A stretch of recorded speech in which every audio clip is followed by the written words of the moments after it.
औरंगजेब की सेना में एक ऐसा सैनिक लाल बेग था जिसने एक हिंदू विधवा से जबरदस्ती शादी कर ली थी और उसका नाम फातिमा रखा था। उन्होंने उसे अपने धर्म का पालन करने के लिए प्रतिबंधित कर दिया। शादी के कुछ वर्षों के बाद उसने एक बेटे को जन्म दिया जिसका नाम सालबेग रखा गया।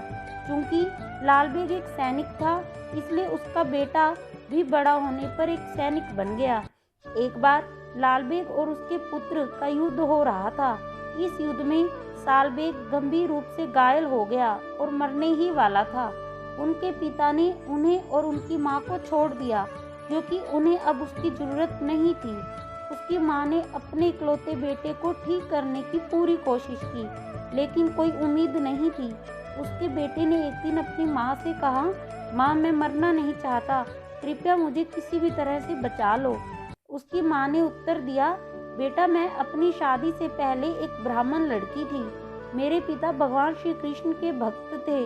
उन्होंने हमें सिखाया कि भगवान कृष्ण हर उस व्यक्ति की मदद करते हैं जो उन्हें बुलाता है। तुम उनसे ही प्रार्थना करो, वह तुम्हें जरूर ठीक कर देंगे। उसने सोचा कि मुझे नहीं पता कि यह काम करेगा या नहीं, लेकिन मैं इसे जरूर करूँगा क्योंकि मुझे ठीक करने वाला और कोई नहीं है। वे भगवान कृष्ण का नाम जपना शुरू कर देते हैं। इस प्रकार 12 दिन बीत गए। 12वें दिन उन्होंने एक सपना देखा जिसमें भगवान कृष्ण ने उन्हें कुछ विभूति यानी कि दिव्य राख दी थी और इसे अपने शरीर पर लगाने के लिए कहा था। जब वह उठा तो वह विभूति उसके हाथ में थी। उसने उसे अपनी चोटों पर लगाया, वह ठीक हो गया। उसने अपनी माँ को बुलाया और उसे अपना सपना बताया कि वह कैसे ठीक हो गया। इस घटना ने उसकी मानसिकता बदल दी और अब उन्होंने अपना जीवन भगवान कृष्ण की भक्ति में समर्पित कर दिया। उन्होंने वृंदावन की गलियों में घूम घूम कर भगवान की स्तुति में अनेक छंदों की रचना की। उनकी रचनाएं जैसे अहि नीला शैला और कई अन्य रचनाएं आज भी प्रसिद्ध हैं। एक बार वे वृंदावन में थे और एक भक्त ने उनसे कहा कि उन्हें जगन्नाथपुरी जाना चाहिए, जहां भगवान कृष्ण अपने शाश्वत रूप में हैं। वह अपने वार्षिक रथ उत्सव के दौरान भगवान जगन्नाथ जी की झलक पा सकते हैं। जब भगवान स्वयं उन लोगों को दर्शन देने के लिए मंदिर से बाहर आते हैं जो मंदिर में प्रवेश नहीं कर सकते, तो फिर सालबेग ने जगन्नाथपुरी का दौरा किया और रथ यात्रा में अपने भगवान के सामने अपनी इच्छा प्रकट की। अगले ही वर्ष वे वृंदावन में थे और उन्हें किसी ने बताया कि जगन्नाथपुरी में रथ उत्सव आरंभ होने वाला है। उसने सोचा कि मैं इतनी कम अवधि में वहां कैसे पहुंचूंगा। इस वर्ष मुझे अपने भगवान के दर्शन कैसे मिलेंगे। वृंदावन और जगन्नाथपुरी के बीच की दूरी लगभग 1600 किलोमीटर है।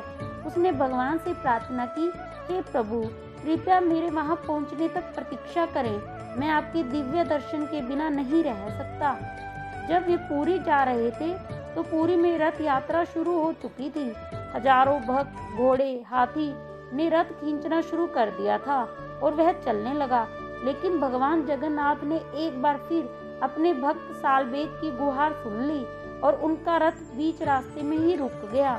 रथ को खींचने के लिए अधिक से अधिक हाथी और घोड़े बांधे गए, लेकिन वह तो 1 इंच भी आगे नहीं बढ़ा। पुजारी सोच रहे थे कि ऐसा क्यों हो रहा है, इतना बल लगाने के बाद भी रथ आगे क्यों नहीं बढ़ रहा। उन्होंने उसी स्थान पर भगवान से प्रार्थना करने का निर्णय लिया जहां पर रथ रुका था। कुछ देर बाद सालबेग भी वहां पहुंच गया। वह सोच रहा था कि रथ अब तक तो मंदिर में प्रवेश कर चुका होगा क्योंकि मुझे बहुत देर हो गई है। लेकिन उसे यह देखकर आश्चर्य हुआ कि भगवान अभी भी उसकी प्रतीक्षा कर रहे थे। अपने प्रभु को सामने देखकर वह रो पड़ा और प्रभु की स्तुति में भजन गाने लगा।